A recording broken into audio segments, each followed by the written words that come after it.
Thank you, Dr. Viterra. It is now my pleasure to introduce the Salutatorian of the class of 2016. Olivia Ingrassia, please join me at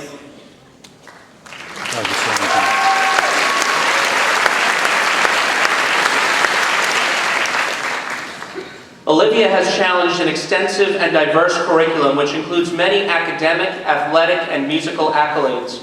She is an accomplished violinist who played in Carnegie Hall. She has also played in the All-State, All-Eastern Honors, and All-National Orchestras.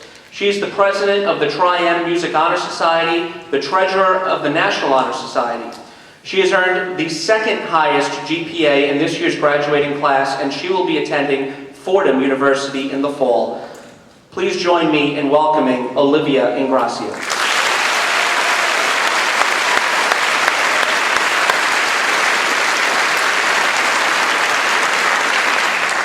Before Olivia begins her speech, I'd like to invite Dr. Viterra to present Olivia with the Class of 2017 Salutatorian Medal.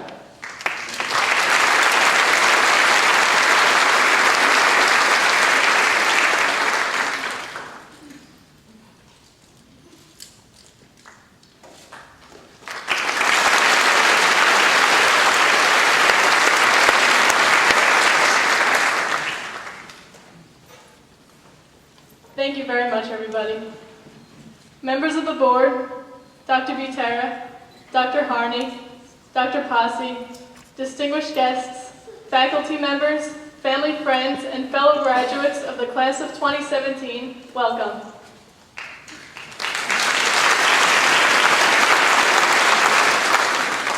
In just a short time, we will cross the stage and receive our diplomas. The band will strike up the rondo, and we will officially be enshrined as the latest alumni of Bayport-Blue High School. Indeed, this was a major accomplishment, and I commend each and every one of you, my classmates, for channeling the inner resilience to brave through the physical and mental toils of these past 4 years. Now, today would certainly not have been possible without all the loving support and guidance from our parents and families, so how about giving them all a warm round of applause.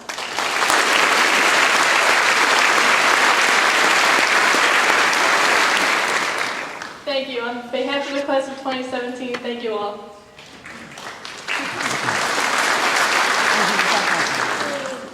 Over the past 13 years, as a class, we've been dealt the same experiences, had the same teachers, and played on the same teams. It's truly remarkable when you take a step back to think how inextricably linked our lives have been, which extend beyond the school and to the overall community, living side by side as neighbors and friends. In this sense, it is perhaps the hallmark of our community and the thing that distinguishes us from other districts, let alone other regions of the country, that we are not a faceless community, but a personal one. We came together for our parades, cheered on our fellow phantoms from the bleachers, watched the construction of the new turf fields, rallied behind the same causes, and struggled through our college application season together, as well as the notoriously unsavory food at prom.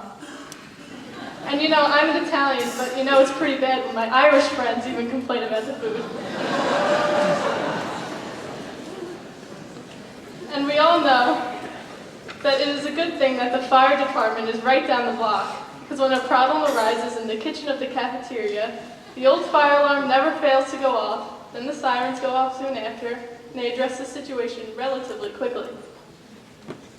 Nevertheless, these memories we all share are what unite us together as a community. It is the core of who we are, which is marked by the year 2017, a year that represents a significant milestone in all our lives.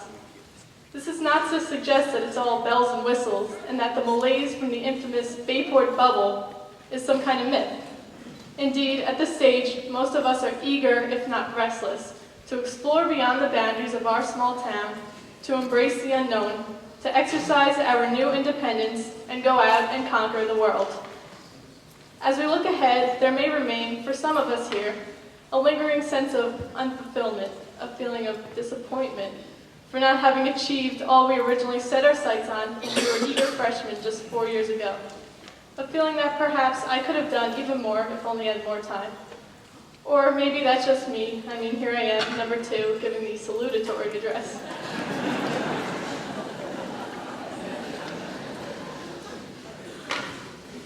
But there is consolation in the fact that we are all united in the sense of lost opportunity, which can nevertheless serve an important early lesson as we begin to chart our own destinies. The desire to expand our horizons is undoubtedly a good thing. However, in our efforts to brazenly move forward, we might occasionally find ourselves taken aback by some disquieting truths about the world. From here on out, we will become active members of an uncertain world, one that can be hostile and one that lacks the sort of familiarity that has, to date, largely defined our lives. The unknown wilderness that lies ahead may offer boundless opportunities for growth and maturation, still unimaginable to us in our present state. In this sense, we are like amateur pioneers stewarding a ship on its maiden voyage into uncharted waters. And despite our accomplishments, which do deserve praise, we would be nevertheless remiss to think that we are anywhere near ready to confront head-on the challenges of life. It is for this reason that the attention to the forces of manipulation, which sadly characterizes a large part of university education in current times, is a vital requirement if we are to preserve the tradition of freedom of thought that has long been a staple of our nation. To this end, we might find ourselves easily tempted to submit to the tyranny of the status quo, lest we risk embarrassment or besmirched reputation. However, if we continue down this dangerous path, who knows what ultimately will befall our civilization? For history teaches us that strong nations are built not around inner strife and insurmountable partisanship. They are, however, founded on a zealous creed of unity, which respects the dignity of man and is steadfastly guided by the hand of God. It is up to us, the next generation of Americans, to be aware of these temptations, especially as we enter this next stage of our lives. Robert Kennedy once said, "Few are willing to brave the disapproval of their fellows, the censure of their colleagues, the wrath of their society. Moral courage is a rarer commodity than bravery in battle or great intelligence." I challenge you, my fellow classmates, to heed this advice, to not simply go along with the prevailing trends of this world, but transform by the renewing of your mind. With this enlightened perspective, you will be able to discern truth from falsehood and live a just, honest, and morally righteous life. Carry out this advice, all of you, for doing so will lead us to a world that is more kind, faithful, and honest. Therefore, my friends, live it. Live it forcefully and passionately and religiously. Though we part ways today, let us be united as exemplars for a world in desperate need of role models. It is imperative that you all fight for what you believe is right, even if it means you must swim upstream in the face of towering criticism. As President Trump has said, and it rings true,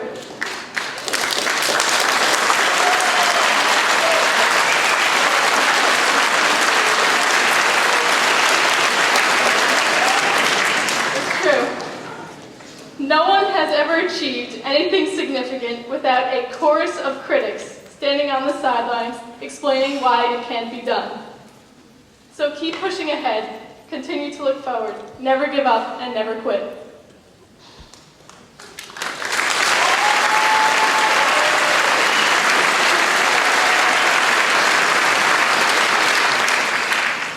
To my classmates, we live in interesting times. And as we take the moment to reflect upon our times here in Bayport, while we begin to shape the next chapter in our lives, we ask ourselves what we can do to make the most of the opportunities that lie ahead, how we can live well. This notion of living well is essential if we are to brave through the adversities of the modern world, whose instability is largely the result of a globalist establishment unwilling to recognize the merits of national sovereignty, traditional morality, and individual freedom. Let us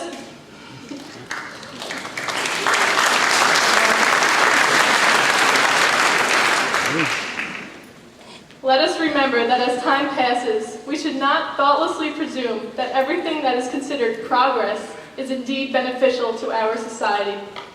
The arc of history does not always guarantee some noble end is necessarily in store. We should not be so quick to equate change with something that is good for the human condition, and that today's humanity is somehow more just, more democratic, more moral, and more peaceful than generations past. As we advance, as we continue to make historic inroads in the areas of science and technology, we should never lose sight of the basic humility that is at the core of our humanity. Life is about confronting the unknown and allowing our previous convictions to be challenged, demolished, remolded, and built up again. For true knowledge is measured in not what one knows, but in recognizing the limitations of one's understanding and awareness of one's ignorance. Let us remain mindful of the limitations of mankind, and as Socrates said over 2 millennia ago, I know that I am intelligent because I know that I know nothing. Let us be inspired to work to the noble goal of self-rectification, working relentlessly for improvement, to think smarter, to imagine boldly a world that lives up to the princely ideals upon which our great nation was founded. Let us strive to become worldly, but never forget the community from which we sprang. Let us work to make this community proud and sow the seeds for a brighter tomorrow. Give me a place to stand, said Archimedes, and I will move the world. Go out, all of you, and set the world on fire. Congratulations, and God bless the class of 2017 for all of you here today. God bless America.